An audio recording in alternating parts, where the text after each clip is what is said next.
De skulle vilja ha någon sån här... Ranstad Nästas kulturansvarige Elisabeth Storm har kallat till möte idag för upplägg om sommarens aktiviteter.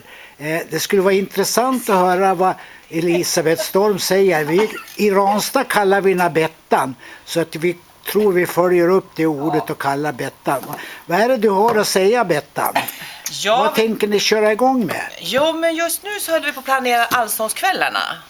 Och då tänkte jag kallat hit ett möte med trivselgruppen, för vi kanske kan göra lite mer än att bara sjunga.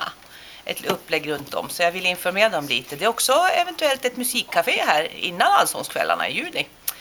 Och sen har vi ju folk som jag måste ragga, för adventskalendern kommer vi att börja jobba med redan nu. Så det är vad jag har att säga. Det låter intressant det du har på gång, va? Ja, men vi vill ju inte avslöja något i förväg, utan då får man väl kanske hålla lite hemligt. Man kanske ska följa med på Facebook vad som händer. Det kanske vore läge för mig att skaffa det, så att jag kan få lägga ut lite. Kan man få gå en kurs? Jag tycker det är så bra. Man skriver igen. Ja.